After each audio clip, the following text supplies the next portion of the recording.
The man flipped off the driver behind him, but his car suddenly blew a tire. As he got out to change it, the other guy pulled up. Remembering his rude gesture, he quickly sat back, pretending nothing happened. The big man mocked him, and he instantly lost his nerve. But instead of leaving, the brute backed up again. The man tried to reverse, but got stuck on the jack. When the brute got out, he hurried to apologize, but the man just smacked a bug flat on his windshield. The driver switched on the wipers, only to break one clean off. The brute walked to the back, yanked out the wrench, and despite constant apologies, kept smashing things. The man called the cops, but the brute ignored him. He tossed the wrench aside, glared at the broken glass, then climbed onto the hood, unbuckled his belt, dropped his pants, and washed the windshield with his bare body. After wiping off with a handkerchief, he cursed him for being soft and got back in his car. Furious, the man floored the gas, driving over the jack and ramming the brute's car toward the bridge edge. The brute cursed and tried to steer away, but the car kept sliding, tires spinning through dust until it plunged off the slope and flipped under the bridge. Thinking he'd finally gotten revenge, the man stepped out to check, then grabbed the wrench to tighten the bolts. Suddenly, the brute kicked through the glass, scaring him half to death. He struck wildly, splitting his own head, then grabbed a crowbar, but the tire wouldn't come loose. The brute climbed up the slope, and the man jumped into his car and sped off. The brute chased after him, but the man accelerated, ignoring the insults. Halfway down the road, he hesitated, then turned back. The brute was ahead. He hit the gas, but the brute rolled aside just in time. Blinded by rage, the man charged again, but a crack in the windshield blocked his view. He swerved into the sand. A wheel flew off, and the car spun out. The wheel rolled into the river. The new car was totaled. The airbag exploded, knocking him unconscious. The brute opened the trunk, threw things out, and tried to climb in, but a rock jammed the door.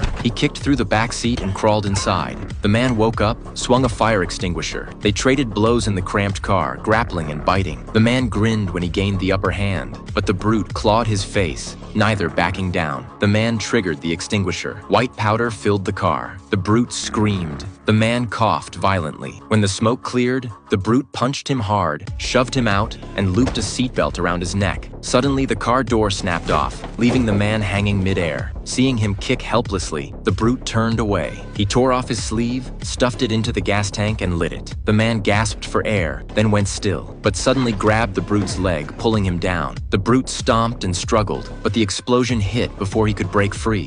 When rescuers arrived, they saw nothing but flames and thick smoke. Once the fire was out, the two bodies were found pressed tightly together, so close that anyone seeing them would have thought they died in each other's arms.